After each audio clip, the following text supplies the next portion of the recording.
Om Namo Bhagavate Vasudevaya.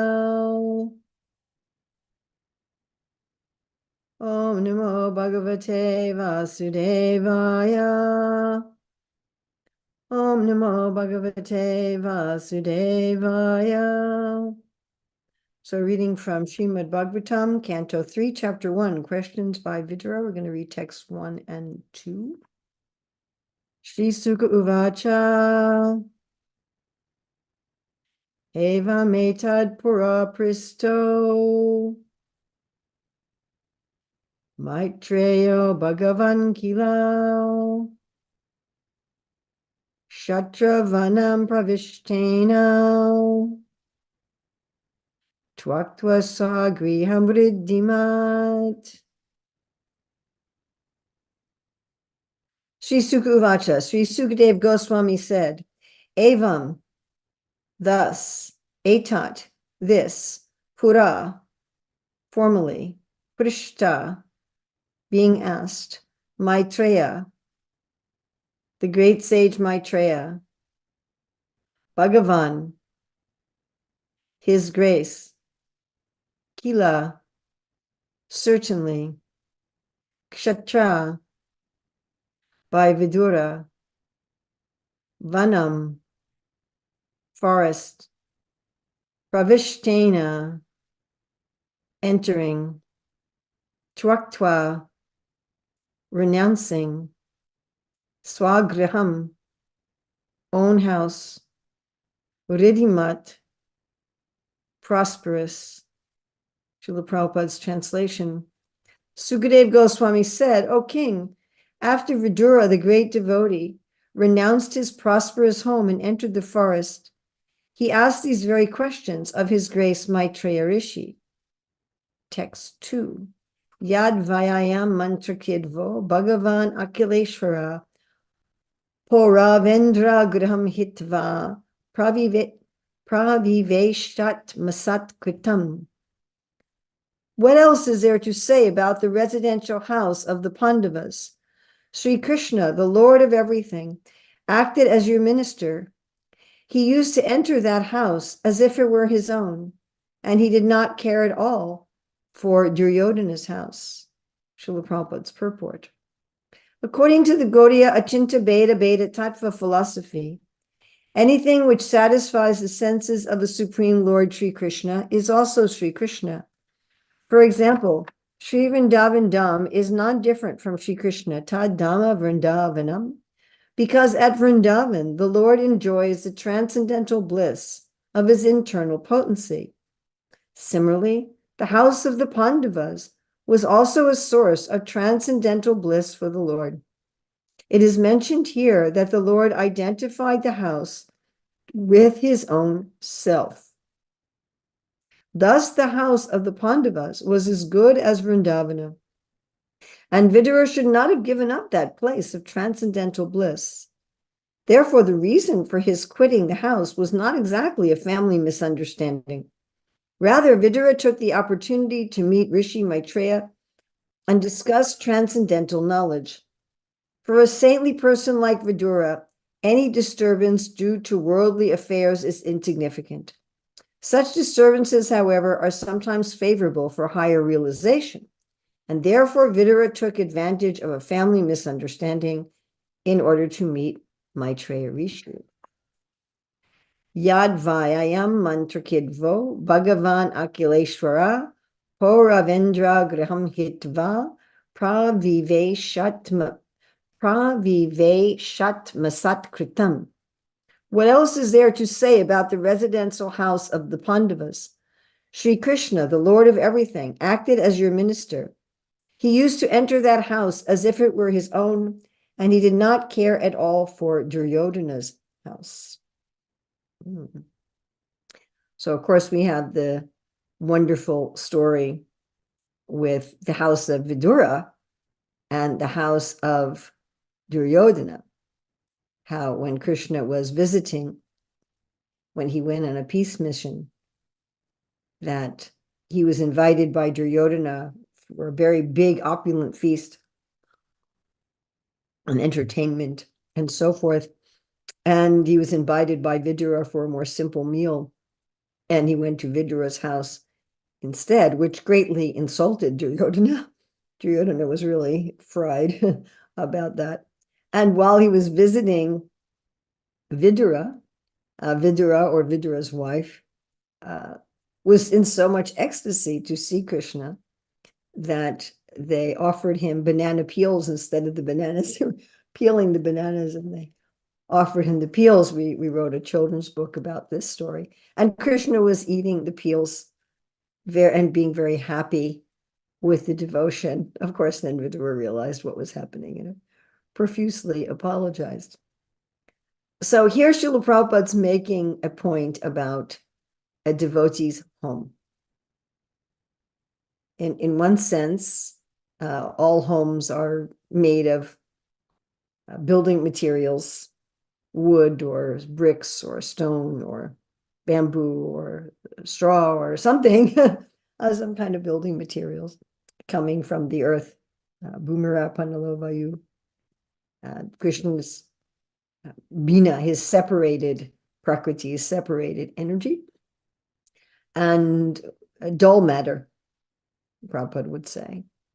Stones are dull matter. So even if your house is made of marble, marble is stone, it's just dull matter. Yeah. And what is the difference between one house and another? All houses are made out of something from the earth, trees or stones or straw or something. But when Krishna is happy with something, right? Here says, whatever satisfies his senses is also Krishna. So when Krishna is satisfied with the use of a place, then that place becomes his abode, as if it were his own. And let's look at the sense, identifying with himself. Atma Sat. Atma is self. So here we have Griham, house. Identified that Krishna identified the house with himself. And therefore the house became as good as himself. So why would Vidura leave such a place? Why would Vidura leave a place where Krishna had gone and considered it as good as his own home, that it became as good as Vrindavan? Yeah, so we're going to look at the love of the Lord and the love of the devotee for Vrindavana. In his very famous book, Śrīmad-Bhāgavatam, which we had the great honor and privilege to produce, a translation of with commentary by Srila Bhaktivinoda Thakur, Bhaktivinoda Thakur's prose commentary, poetry, the only published English translation of his poetry commentary on Śrīmad-Bhāgavatam and commentary of contemporary Vaishnavas. So there in the very first verse, that's a step-by-step guide to spontaneous devotion, Srila Raghunath Das Goswami explains that one should have a great unprecedented love, and he lists all of the items for which one should have a great unprecedented love. Unprecedented meaning, according to Srila Bhaktivinoda Thakur, not love like we have in the material world, something beyond material love. And one of the items for which we should have this great love is Vrindavan, is the Lord's abode, is the Lord's home. Yes. So, you know, we all have a special love for our home, and we can make our home like Vrindavan. We can also make our heart Vrindavan. And even though we can make our home Vrindavan and we can make our heart Vrindavan, sometimes one appears to leave Vrindavan, carrying Vrindavan in their heart for the Lord's service, which is what Vidura is doing here, using apparently the good and the bad things as an impetus for service. So we all have affection for our home. Most of us have some affection for our birthplace, for the home of our parents and the home of our family. And actually, it says that one who thinks like this, they're no better than just an animal who's attached to their territory. But it's a natural feeling like that. Just like I was born and raised in New York City, and I joined the Hare Krishna movement in Chicago. And one time I was being introduced at the beginning of a class, and the person said that my hometown was Chicago. And I immediately felt, oh, no, that's not my home. My hometown is New York. And I thought, oh, wow, I'm so attached to my home, although I haven't lived there for I haven't lived there for over 40 years. So that's a natural feeling. Of course, this becomes this natural feeling of attachment to the place of one's birth or one's home becomes perverted into war. Just like right now in the world, we have some significant wars going on over land.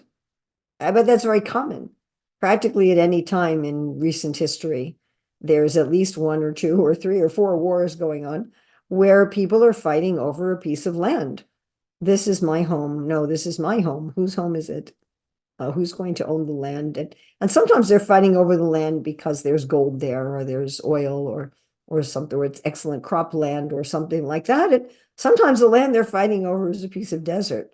But it's my land. No, it's my land. So it becomes, this attachment to home becomes perverted into something. But it's a natural thing to do, or wherever we have our home at present, wherever we live, even if we're just renting a flat, an apartment somewhere, even if we're just renting a room in someone else's a flat, we may feel like that. Because when you go to your home, you feel that you can relax.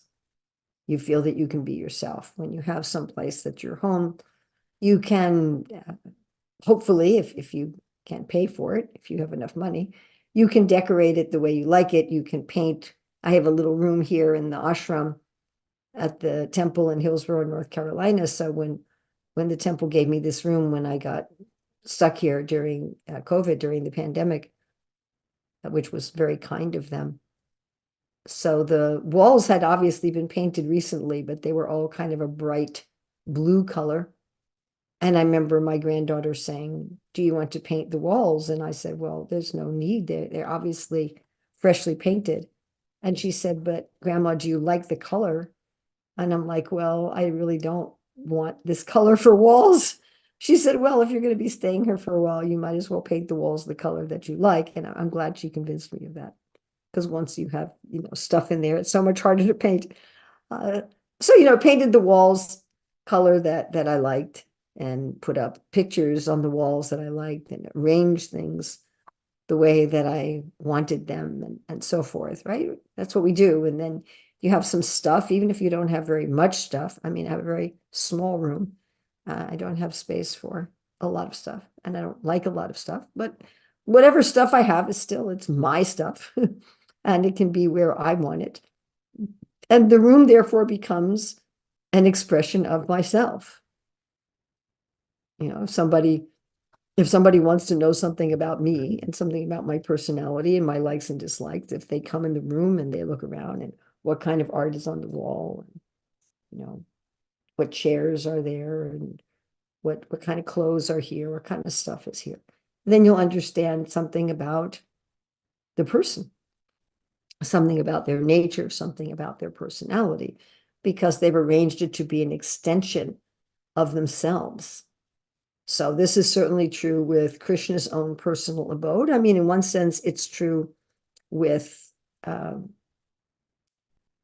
everything that Krishna has created, that Krishna manifests. But he also has his personal abode. And his personal abode in Vaikuntha, in Dwarka, in Mathura, in Vrindavan, especially Vrindavan, is a manifestation of what he likes. So when a devotee takes their home and they make it, of course, it's still going to be personal. If you take 5 devotees, each of them is going to do their home a little differently because they're also persons, but they're going to try to make a home that will please Krishna. They're thinking not only is it their home, but they're thinking that it's Krishna's home. Just like when I was growing up, we had a very large flat in New York, and there was servants' quarters. So we had a person who took care of me and so forth when I was a child. And they lived in that part of the apartment. Right? So that was our apartment, but that was also their room. and they wanted to keep it in such a way that would please us and that would please them. Or if you're renting a place from a landlord, so you have to maintain your house that you're renting or your apartment that you're renting such that the landlord will be happy, but also it's also going to reflect something of yourself. My granddaughter and her husband and children rent a place from her mother, my daughter. And so they have to keep it the way my daughter likes because they're renting it from her. But it also reflects something of their own personality and what they like. So when the devotee says, okay, Krishna is actually the landlord of my place, even if I so-called own it, right? I suppose this is true also even if you own something in terms of the government. You know, in most of the world, at least, the government has some rules about construction. Usually the rules have to do with safety, fire codes, and, you know, sometimes earthquakes, or depending on what part of the world you live in. So the government has certain codes, and you need to build and maintain your place according to those codes. Like, because I have a room at a temple, we get inspections periodically by the fire inspector, the local fire marshal. So they come and see, do you have a smoke detector here? Do you have a fire extinguisher, and so forth? And where are people allowed to sleep? And you know, they have these rules. And so you have to have your facility in line with their desires, although it's still an expression of your personal self. So we try to make our homes Vrindavan because we understand that Krishna is the owner, whether I technically own it or I'm technically renting. Krishna is the owner of my home, of my room. And therefore, I want to make it a place where he wants to come. Yes? So that he will fall in love with my room. Just like on the material level, we fall in love with our place of birth, or we fall in love with our home. Oh, I'm home. I can relax. I can be myself. My place can be an expression of myself. So we also want our place to be an expression of Krishna. We want it to be a place where Krishna, of course, he's always there. Ekopi sorachaitam jagadandakoti yachaktirasti jagadanda chayayadanta andantarasta paramanu chayantarastam. Krishna's already there in every atom. He's already there as the air, as Arjuna says in the 11th chapter. You are air, you are fire. He's in our room as the heat of the sun or our heating system. He's there as the air. He's there. So many things. He's already there. But we want him to want to come in his personal form and say, yes, I can relax here. I can be myself here. This place is an extension of myself. So, of course, we do that in a formal way by creating some sort of an altar. So we create some people, like here in this room, I just have a shelf. Actually, that was built by another devotee who lived here previous to me. They built some cabinetry that has a very logical, reasonable place to put an altar. But sometimes it could just be a top of a bureau or a chest of drawers, or it might just be a shelf on the wall.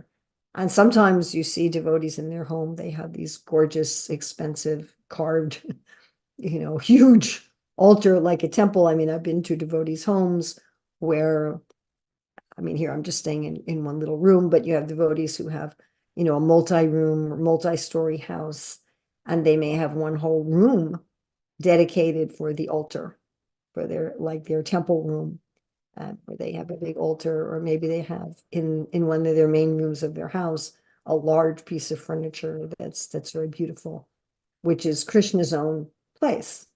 Just like in a home, you may have, if there's multiple bedrooms, there may be a bedroom for the husband and wife, and then another bedroom for the sons, and another bedroom for the daughters, and maybe there's a guest room.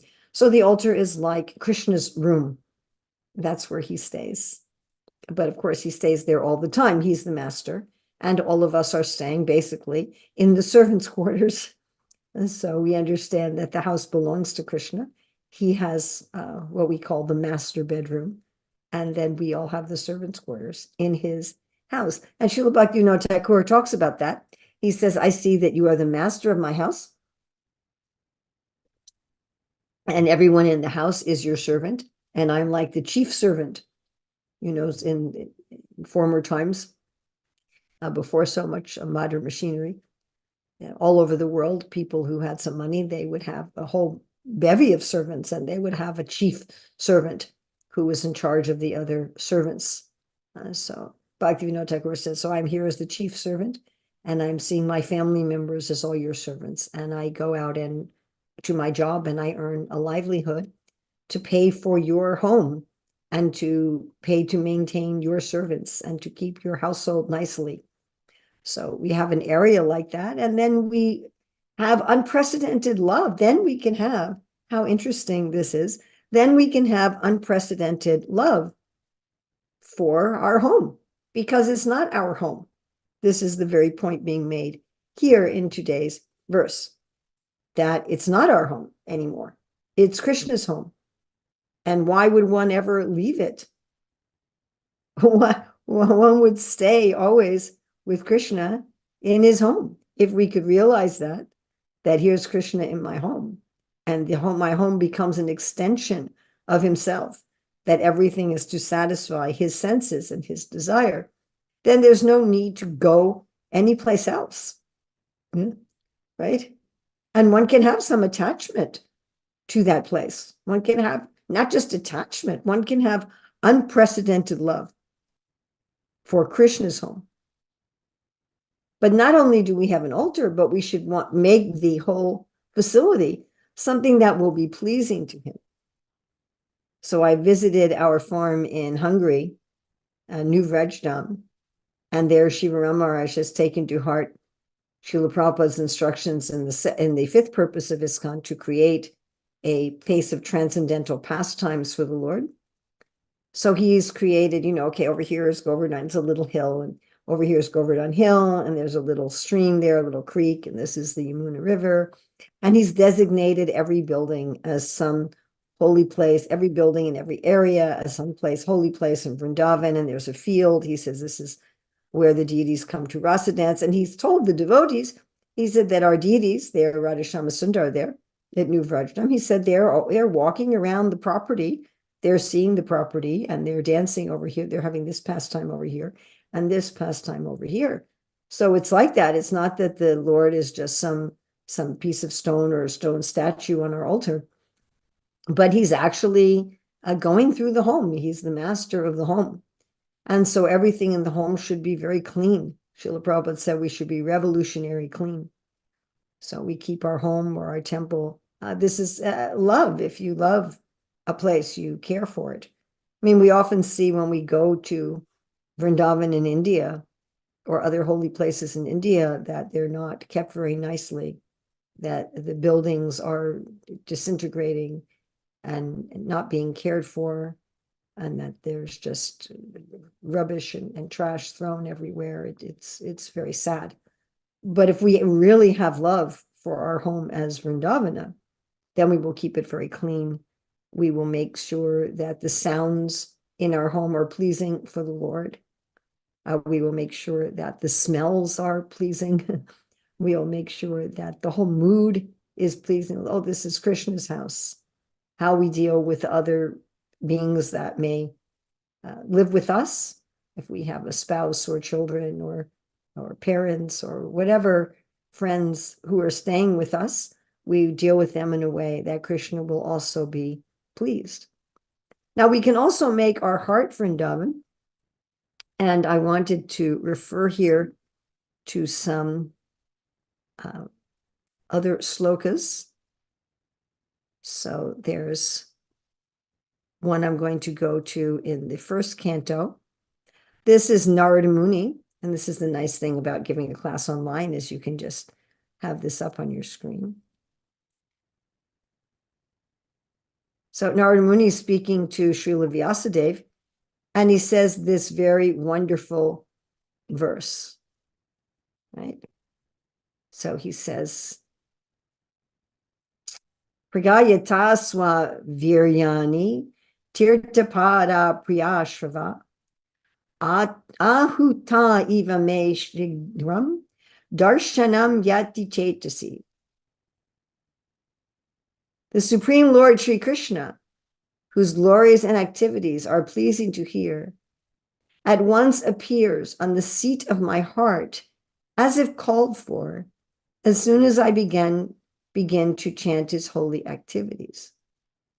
So not only do we give Krishna a seat in our room, in our house, on our altar, but we also make an altar in our heart. Srila Prabhupada said in Geneva that chanting Hare Krishna means you make a diamond throne in your heart. You imagine, he said, we use the word imagine. He said, you imagine that you've created a diamond throne in your heart and you seated Krishna there, he says, and you bathe him with Ganga water and Yamuna water, and then you dress him and put ornaments on him. And then Prabhupada said, although he used the word imagine, he said, this is not false. It is a fact. And then he said, wherever you go in this exalted devotional service of having Krishna carried around in your heart, that wherever you go, you make the place a holy place. It's like we become a walking Vrindavan. That Krishna is sitting there. We have an altar. Of course, Krishna is already in our heart. Ishvara Sarvabhutanam Hridaya Arjuna Tistati. But we specifically invite him to sit down. And I wanted to look at another verse from the second canto,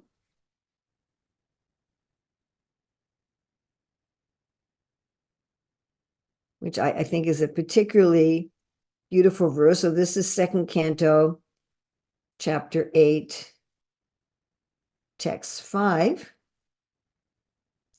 So this is Pravishta Karna Ranendra, Swanan Bhava Saro Ruham, Dunoti Shamalam Krishna, Saliyasya Yata Sharat.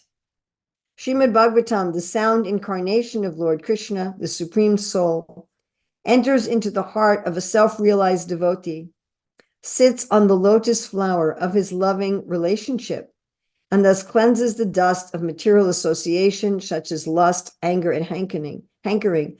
Thus it acts like autumnal rains upon pools of muddy water.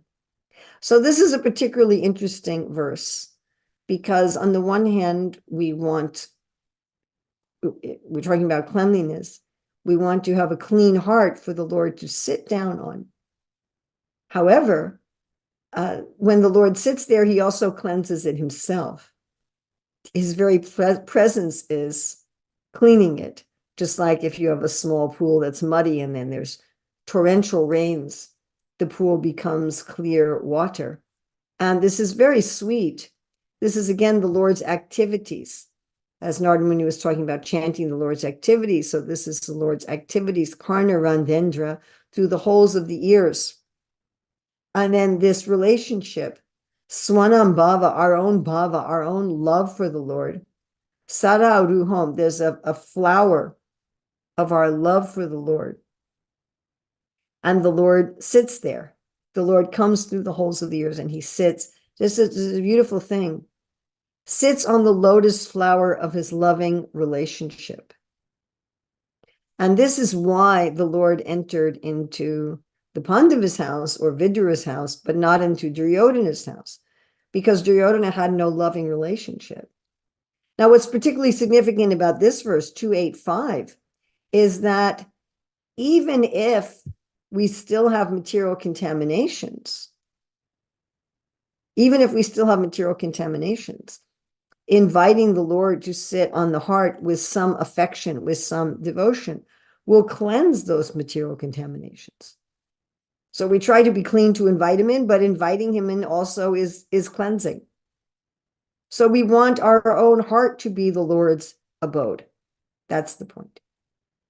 We want our heart to be the Lord's abode. Not just our room, not just our physical building made of bricks or stone or wood or whatever material our drywall, our building is made out of.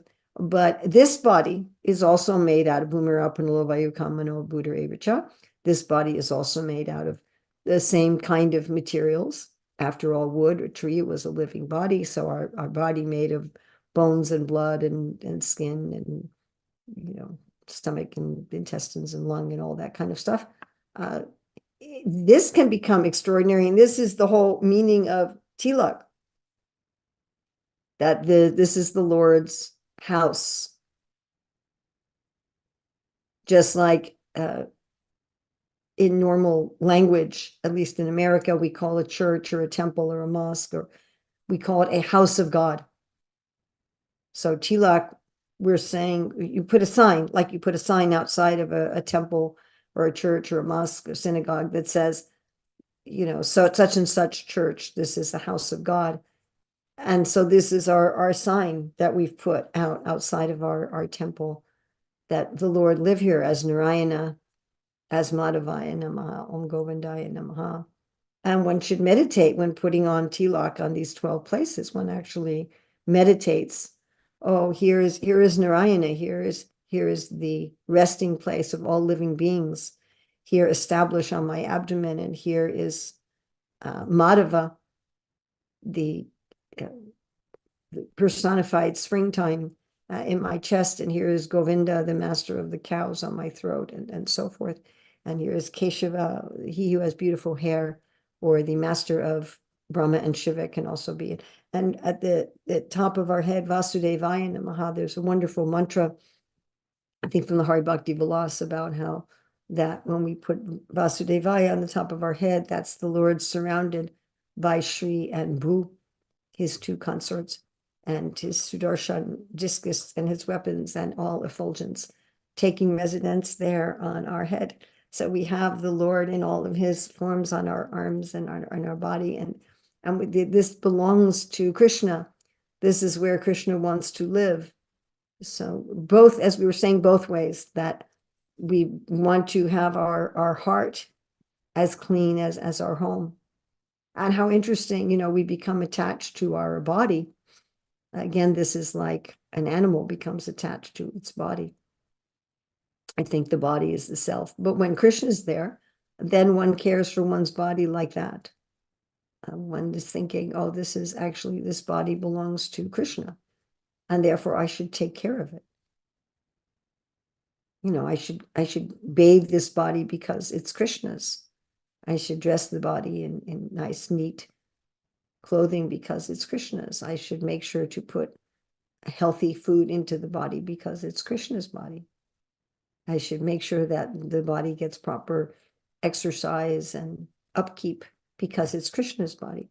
We have a typical thing that happens with cars owned by a temple, that we have some people who are thinking, well, the cars don't belong to anybody, and so we just won't take care of them. And then we have other people who think, oh, it's my car, and therefore I will take care of them. It's like renunciate Maya is, oh, it's nobody's car, so I won't change the oil, I won't make sure the gas tank is filled. I won't make sure the tires have enough air. And then you have the family Maya. Oh, it's my car. I'm going to take care of it because it's my car. So neither should we take care of this body because it's my body, nor should we take care of this. Should we neglect the body thinking that it doesn't belong to anybody? But we take care of it because it's Krishna's. So that is the mood. And then as I was saying, Prabhupada said in Geneva, if we chant in that consciousness that I am installing Krishna on the lotus of my heart, I'm calling for Krishna. And so he's sitting on the lotus of my heart. He's sitting on the lotus of my loving relationship with him. Then we're always feeling that we're in Vrindavan. And wherever we go becomes Vrindavan. Wherever we go becomes a holy place. Holy place means one can contact the Lord very easily there. If I want to contact you, I go to your home. Even if you're not home at the moment, if I wait there long enough, I'll run into you. So if we go to where Krishna's home is, we will find his. And if I am carrying Krishna within myself, if I am a walking manifestation of Krishna's home, then anyone can contact Krishna by contacting me. And that's one of the definitions of a devotee, that a devotee is someone who immediately reminds one of the Lord. But the question in today's verse is, why would Vidura leave such a place? Why would Vidura leave the home of the Pandavas or his own home where Krishna loved to stay? apparently he left because Duryodhana insulted him and threatened him and said, who is this kept son of a maidservant? You should throw him out and leave him with only his breath, which could be understood to mean, well, one should beat him until he's practically at the point of death. So he was thinking, okay, I better get out of here. Like when Vibhishan left Ravana, when Ravana was threatening to have him arrested. So one could say he left in that way. And Prabhupada says here in today's purport that he was Vidura was barely affected. It's interesting because it says elsewhere in the Bhagavatam that Vidura was deeply aggrieved and that the harsh words of Duryodhana were like arrows going into his heart, piercing his heart. But that he just saw this as the working of the Lord's illusory energy. So to whatever extent it disturbed him at the time, Vidura saw, oh, this is an opportunity for me to serve Krishna in another way. This is an opportunity for me to go meet Maitreya Rishi and to hear the Bhagavatam, which will benefit me and benefit us. I mean, all of us are benefiting because Vidura heard so many wonderful things from Maitreya Rishi. So the devotee, they're willing to, like the Prabhupada talked about so many people who take a vow to stay in Vrindavan, India, but that he left to bring Krishna consciousness to the world. And he said after age 70, nobody leaves their home. So I'm 69, so I'm thinking, do I really want to keep traveling? It becomes very inconvenient as one gets older to travel. But one can say, oh, well, we're going to bring Krishna consciousness to others. We're going to go into the busy streets of a city, do Harinam on a Saturday night in the heart of London, where people are flagrantly breaking all 4 regulative principles out on the street. So to bring Krishna consciousness there in places where God is not recognized, where he's not honored, where his presence is not acknowledged, where nobody sees that it is his home, in order to benefit, to grow in our awareness of Krishna's activities and to help others grow in that awareness.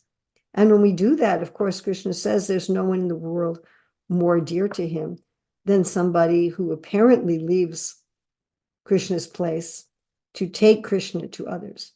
Of course, if we're carrying Krishna within ourselves in our heart, we never leave Krishna's place.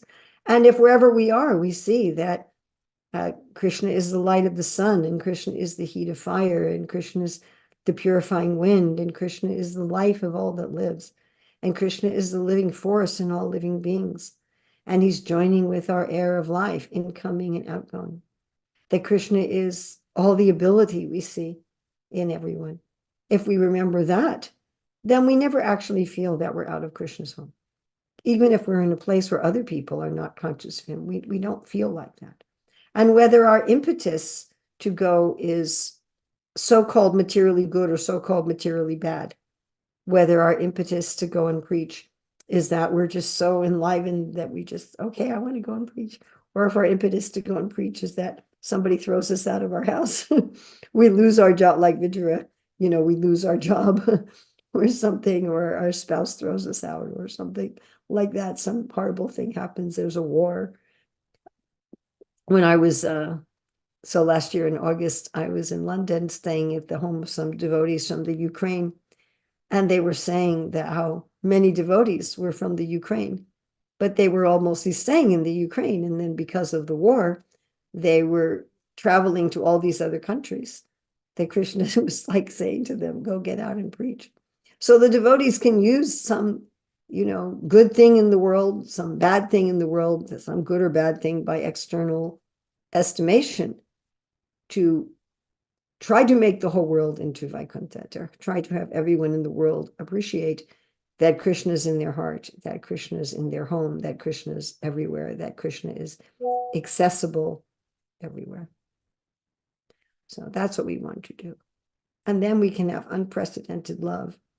I really like the song, the Madhurastakam, Adaram, Madhuram, Nayanam, Madhuram. All these things about Krishna are very sweet. Yes. Madhuradi Patera Kilam Madhuram. Everything is sweet about the Lord of sweetness. And it's things like Gopi Madhura, Lila Madhura, Gopa Madhura, Gabo Madhura. Krishna's gopis is sweet. His pastimes are sweet. His cowherd boys are sweet. The cows are sweet. Yamuna Madhura, Shalila Madhura. The Yamuna is sweet. The waves in the Yamuna are sweet. And then there's also at the end, it says Shrishtir Madhura, that the Lord's creation is also sweet. So Prabhupada writes in Krishna Book chapter 20 that materialists see the world as a very aggressive place. But to the devotees, everything is happily situated because they actually see that everything, that Krishna is everywhere and everything is his plan and everything is his energy. And ultimately, everything is his home. And Krishna also says in the Bhagavad Gita, I am the abode. I am the home. And whenever we feel like that Krishna is here, he's with us, then we feel that we can relax and be safe and sheltered in Krishna's home. So we have some time if anybody has questions or comments or corrections or anything that they would like to bring up. Hare Krishna. Thank you so much, Mother, for giving us this wealth of wisdom. Like Mother said, if anyone may have questions, comments, realizations, please. You may indicate by using the hand emoji or your physical hand, and you'll be asked to unmute to ask your question. Thakur Murari Prabhu, please, you may unmute. Hare Krishna, please accept my humble obeisances. Hare All goes to Krishna. Srila Prabhupada. So, Mother, I was fortunate to have your association. When you visited, I was visiting Gita Nagari at the time. So Yes, we had yes. nice encounters. So it's nice to see you again. So I say I would have, have to make the time to have, the association. Thanks for, as usual, thanks for the presentation. And we are fortunate for Srila Prabhupada's, the first generation devotees that we who, invaluable debt. I don't think we can ever pay it in many lifetimes, but thanks for the presentation.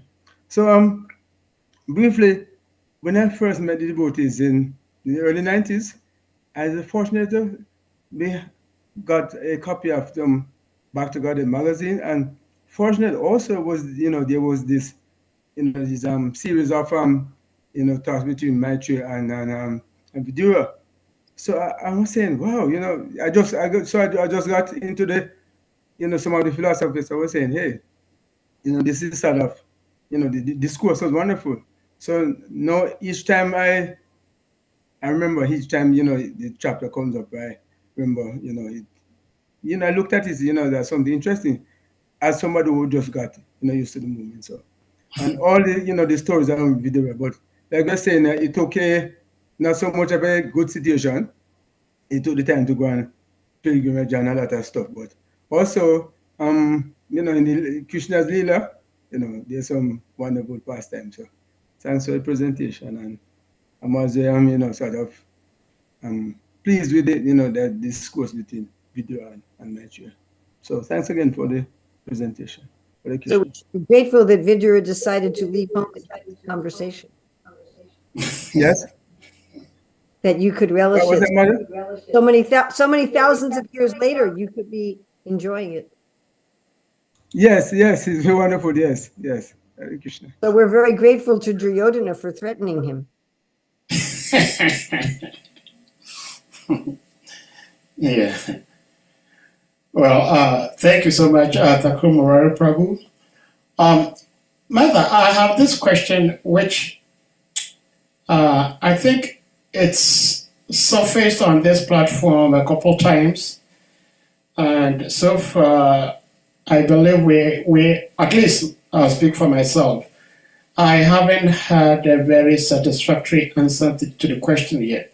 We read it that Krishna will enter into the heart of the pure devotee, and and you were explaining that he will be offered a seat, and then he will sit in the heart of the devotee. But the question I have, and some devotees on this platform have, is that Krishna is already in the hearts of everybody, whether one is a devotee or not. In fact, it is said that even a scripture saying that the worm in the stew, the Lord is in the heart of that worm. So, what do we mean when we say the Lord will enter into a pure devotee's heart? So the other day there was a devotee visiting from India, Gauranga Darshan Prabhu. He visited our temple here, and he gave the class in the morning.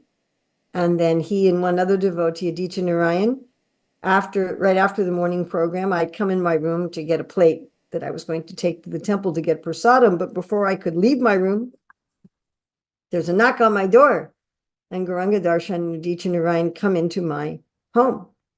But then I offered them a seat. I said, please sit down. Please sit down. And first Gauranga Darshan sits down. Aditya Narayan is still standing. I said, Prabhu, sit down, sit down. I have enough space here for 2 people to sit. Please sit down, sit down. So he sits down. Would you like some water? No, no. Are you sure? Would you like some water? They're both Indians, so I had to ask them several times, Would you like some water? Would you like some prasad? And they took a little prasad. So they were already in my room when they walked in, but still I offered them a seat.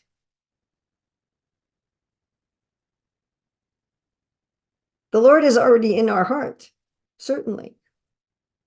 But he's received by the devotee. The devotee receives him, and therefore he's pleased to be there. In one sense, he's already pleased to be there because he loves us. So, but then he's specifically pleased to be there. He takes a seat means to me that he relaxes, he accepts that we want him there.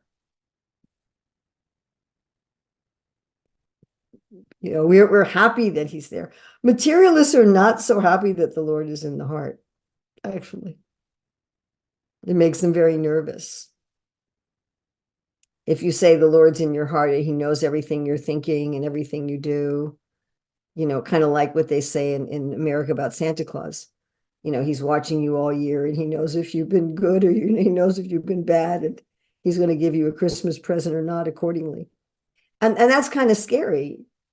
I've seen Christian tracts of like this big, scary God, who shows you what I've been keeping track of everything you've done. So the materialistic people, what to speak of the worms and stool, they want to forget that the Lord is in the heart. They don't want him to feel comfortable there. They resent his presence. They feel like he's, big brother, quite literally watching them. They want to cover their camera. So, like I have this little thing that can just cut out my camera, right? They want to block him from knowing what's going on. They're not welcoming him. But the devotee, because as we were reading in the first and the second canto, he has this love. Oh, the Lord's in my heart? Oh, wow, that's wonderful. Welcome, welcome, welcome. I mean, a similar thing is there when we say that the guru plants the seed of bhakti in the heart, because the seed of bhakti is already there in all living entities. Everybody has eternal bhakti for the Lord. So how is it that we get it from the guru? But it's metaphorically, I mean, these are all metaphors. This is not literal. Metaphorically, the guru is planting the seed and teaching us how to water the seed of something that's already there. So you could say that he gives it to us. I mean, a simple life example is that I didn't know that I was a natural teacher until I met my mentor, my god sister, Jyotirmayi, and she awakened in me something that was already there. So I got that as a gift from her. Or I was seeing this one famous gymnast who was saying that, like really famous, I don't know, Olympic level gymnast. And he said that he became a gymnast because his mother got a coupon for a gymnastics class. So she enrolled her kid because she got a free coupon, my daughter who runs a Bharatanatyam school, she started on that path. That's been her main service, one of her main services, because the person who became her teacher was giving free dance classes at the Detroit Temple. And so, you know, it was free. Why not send my kid like that? So one can say, I received this from this person. You know, but that desire actually was already there. The desire, the inclination was already there. So it's like that. Like Krishna is like, oh, you're welcoming me into your heart. Yes, Krishna is there, but I'm seating him. Lord, here you are. Please relax in my heart. Be welcome here. Sit down on the lotus of my loving relationship. Or Narad, when he says he appears as if called.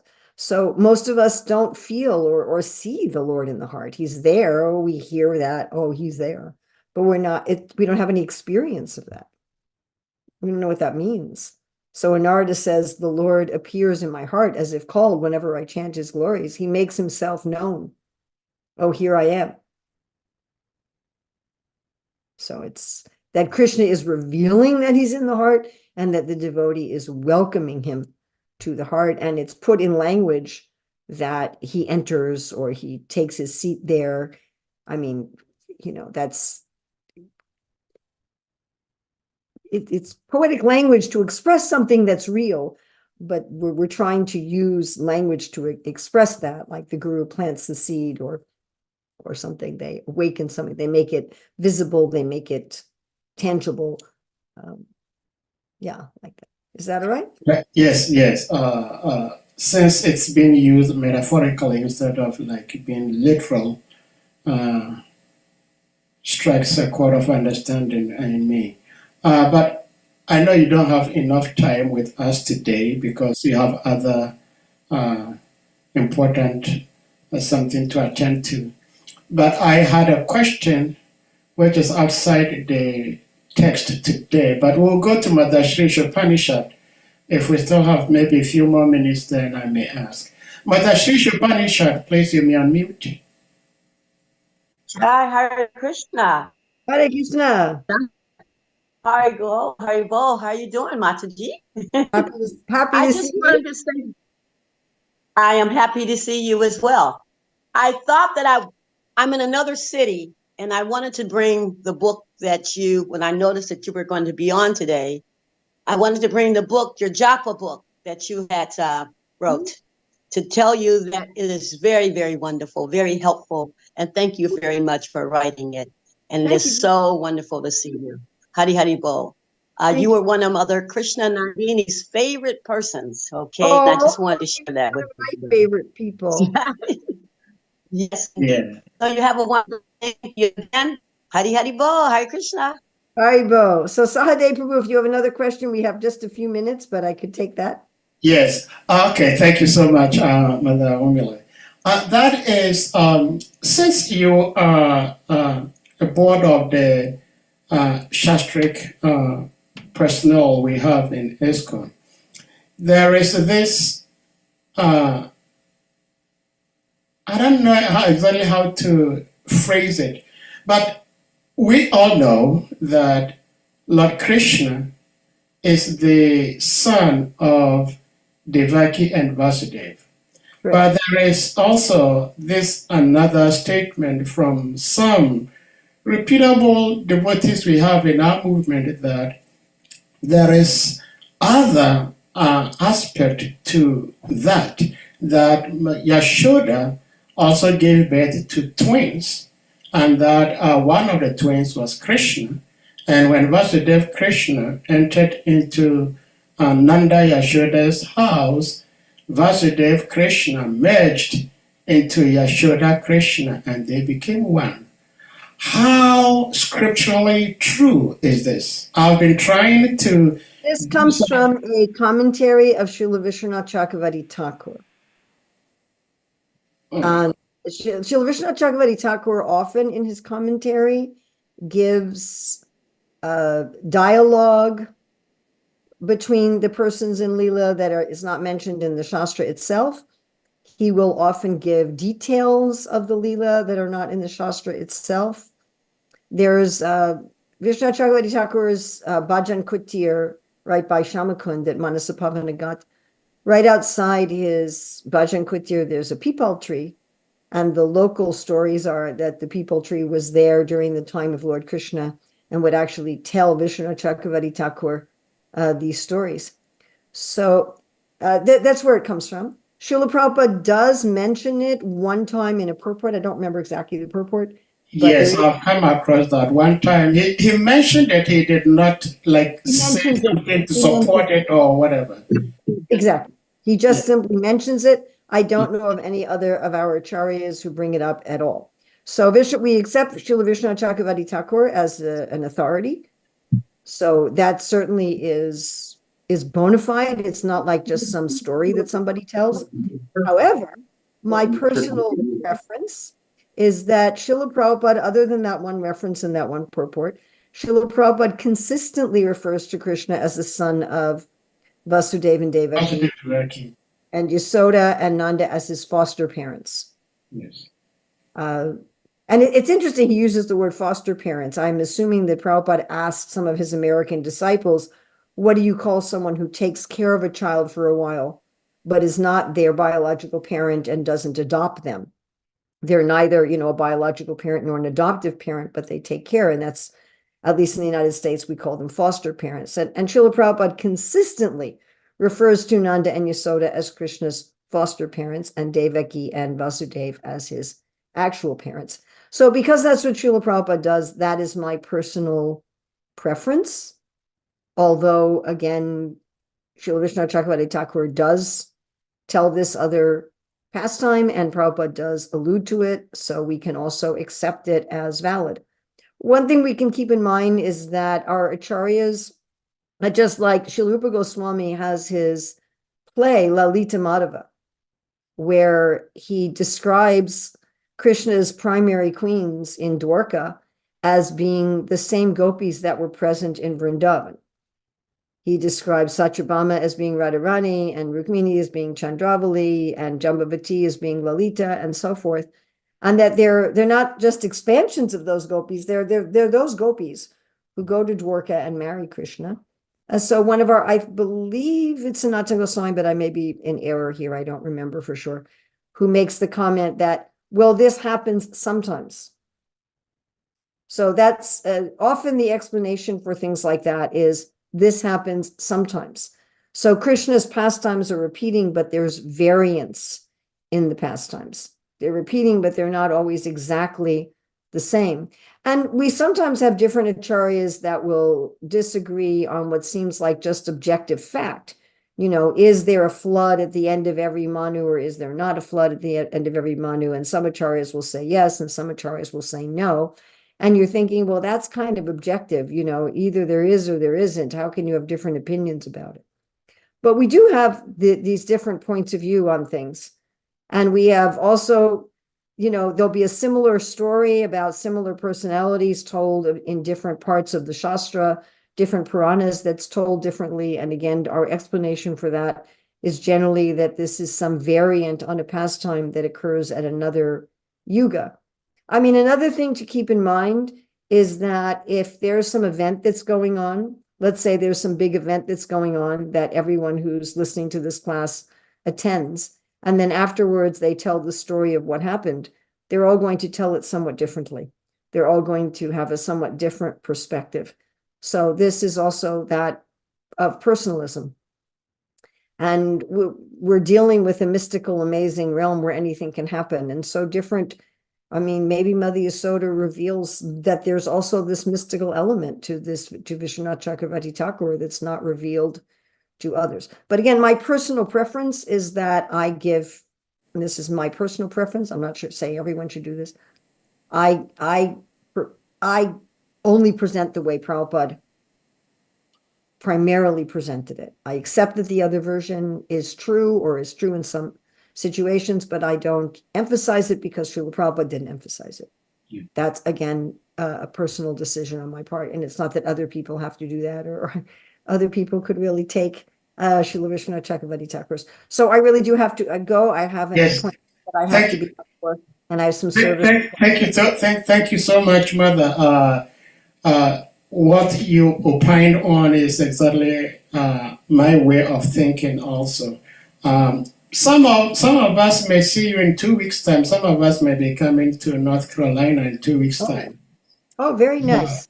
Oh, be lovely to see some of you then. And I'll probably be going to New York sometime in July. It's not fixed yet, but that's the. Okay. Some of us will be coming first week. And I have.